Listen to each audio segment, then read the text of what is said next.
What's up, family? I just wanted to have a conversation with you guys because I'm sitting here and I'm just reflecting, right? And as always, I want to know you guys' thoughts down in the comments below. And if you get some value from this video, give this video a big thumbs up. And I had came across this in my life, and I learned this around 23 years old. I'm 25 now, but God was trying to teach me. Well, He did teach me, not try, to be invisible. And I advocate and tell you, my brothers and my sisters and, family, because I look at y'all like family, be invisible. And what I mean by being invisible is you do not have to share your blessings with others. I know a lot of times you get excited and you want to share your job opportunities with loved ones and friends and family and so forth. And the reality is they can have some type of envy that end up stirring up in their heart, where they can be jealous, right? Because it's always a thing where it's okay if they have the job opportunity, and it's not okay if you have the job opportunity. So as long as they're doing better than you and you're below them, it's okay. But if you continue to level up, it's a problem, because the simple fact is they basically, family, have no direction. They feed off of what you got going on to have a sense of direction. And the reason I learned this is because, and I want to give you an example. I want to give you something, from real life experience. When it comes to families and young families separating, unfortunately, it hurts the child, because then it's a co-parenting dynamic. It's a broken family because the child is not originally with the parents that brought the kid into the world. So I still consider it a broken family. And I know a lot of people continue to, try to overshadow that and say, oh, well, he has a stepfather and a stepmother on the other side, on the dad's side. No, the family was originally the family that the child was born into and came in this world with. And the thing is, it can get tough, when it comes to the co-parenting dynamic, when two individuals go their separate ways.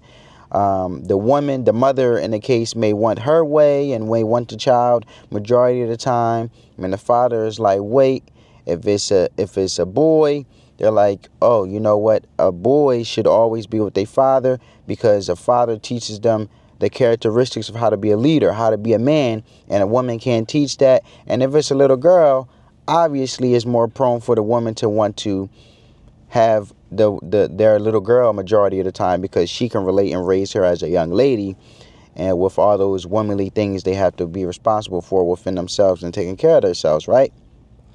So tensions continue to rise, and from my experience, having dialogue in regards to the best interests of my child, and this could go for family, this could go for, co-parenting.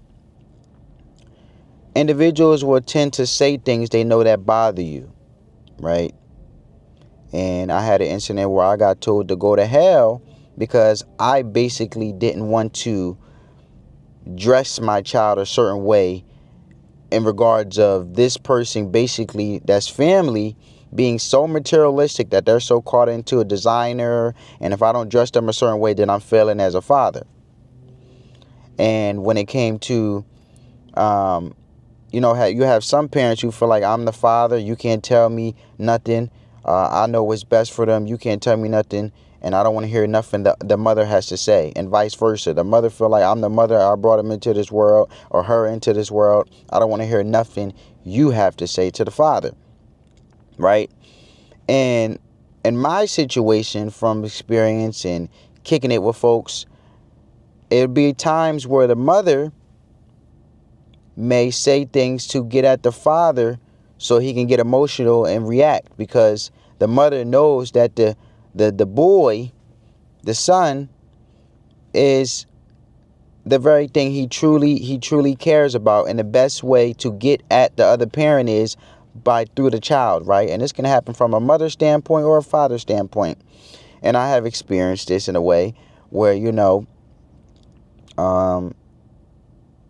things that have gotten told to me in regards of, oh, me just standing up for what's best for my son and having structure and direction, and him being on the spectrum, and him eating nutrition. And there's people on the flip side that may feel like, oh, he can eat what he want to eat as long as a kid eat, it doesn't matter. And I'm more like, no, he needs his vegetables, he needs to be he needs to eat a very nutritious meal.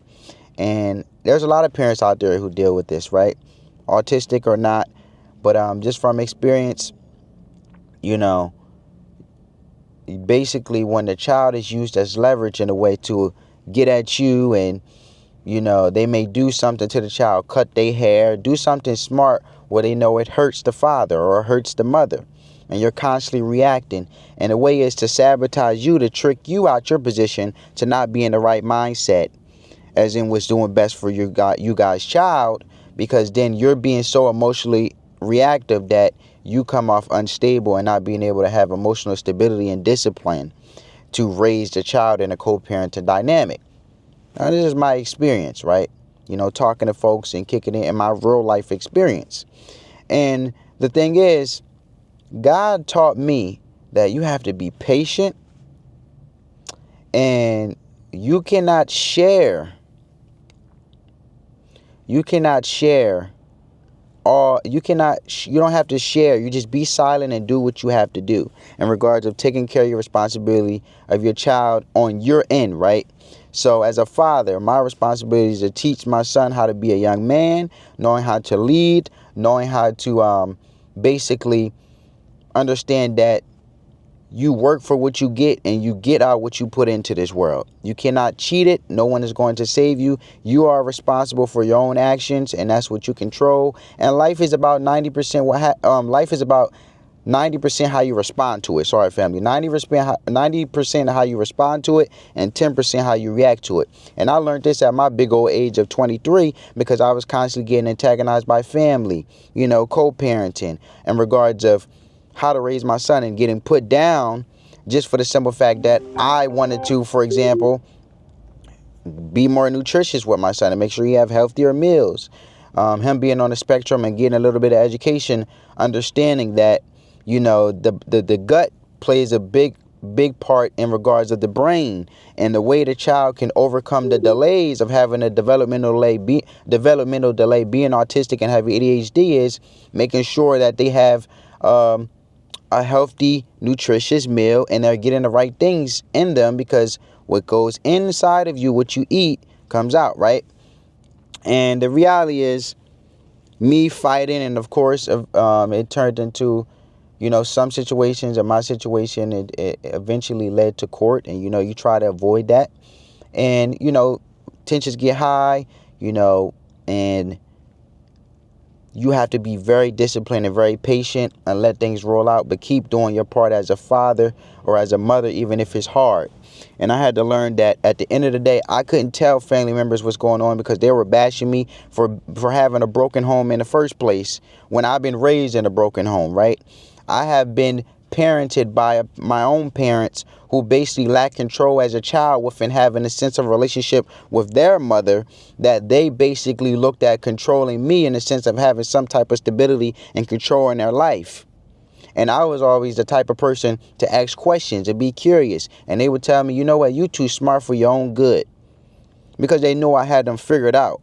They knew that the very thing that they were trying to do were control me, instead of learning from me as a child the same way I can learn from them as my parent. Because that's what love is. You pour into each other. You have each other's best interests.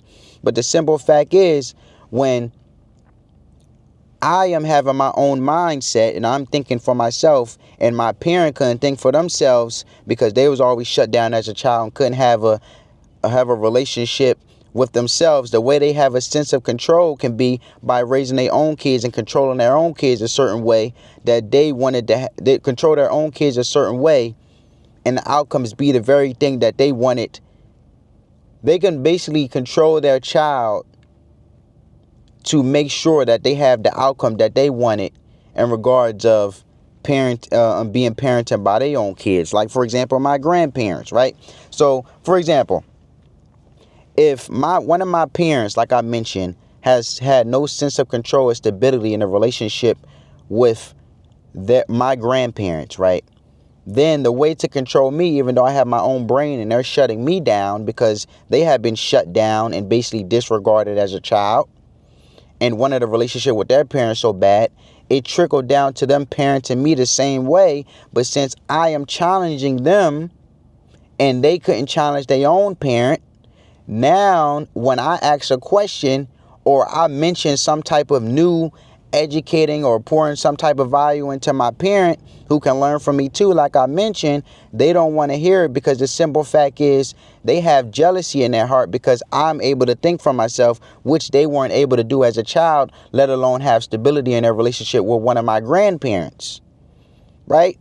So I had to learn patience through co-parenting in my co-parent situation I mentioned earlier. I had to learn patience through having having one of my, having my parents, one of my parents put me through hell. For the simple fact is, it was a reflection of how they were treated as a kid from my grandparents, right?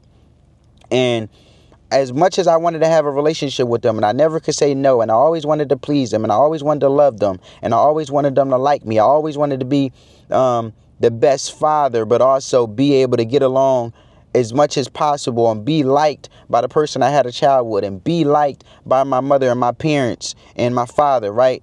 My parents as a whole, right? Because you love them, you care, and obviously there was a point in time where obviously love took place for me to have a child with the person that I had the child with, right? So what I'm saying, family, is I had to learn to say no to my parents. I had to learn to say no to family. I had to learn to say no to friends, right? And that's when the blessings and the favor that God has over me, he will exalt the very things that I'm supposed to receive. The blessings and the reward for me going through the process of the things that I couldn't understand that I understand today. You get what I'm saying? So God was preparing me through those things that I didn't understand right then and there to gain the wisdom. So when I reach new levels, I know how to deal with those type of individuals. Like, for example, one of my parents having a sense of control, and the only way they have stability in their life is by controlling people. A narcissist, right? A criminal narc, a deceiver, right? A monitoring spirit, where every time you mention something good, they'll put you down or belittle it because they have a jealous spirit.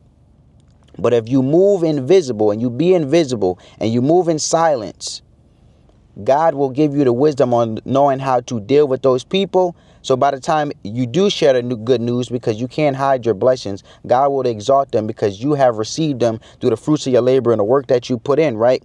So the very things that you're receiving, you can't control if they eventually come across it. But by the time they come across it, you are already on another level. And God already prepared you and gave you the wisdom to deal with those type of people. That's why you have to be quiet, because God saves us from ourselves. He won't give us nothing that we couldn't handle, right? So you have to be invisible. You have to be invisible. You don't have to talk. Your blessings will speak for you. And at the end of the day, God will prepare you for the very thing he's trying to take you to. See, we operate out of ignorance because we sharing things with people that we're not even prepared to go through yet. So if we share this new job opportunity and we don't even know what it's capable of, then the person that's trying to sabotage you and trick you out your position, playing mental gymnastics with you, is now taking you off your focus, and God can't have you to himself to help you be prepared for that next level. But let me know what you think down in the comments, family. I hope you got some value from it. And be invisible, move in silence, and at the end of the day, stay courageous and stay amazing. God bless, family.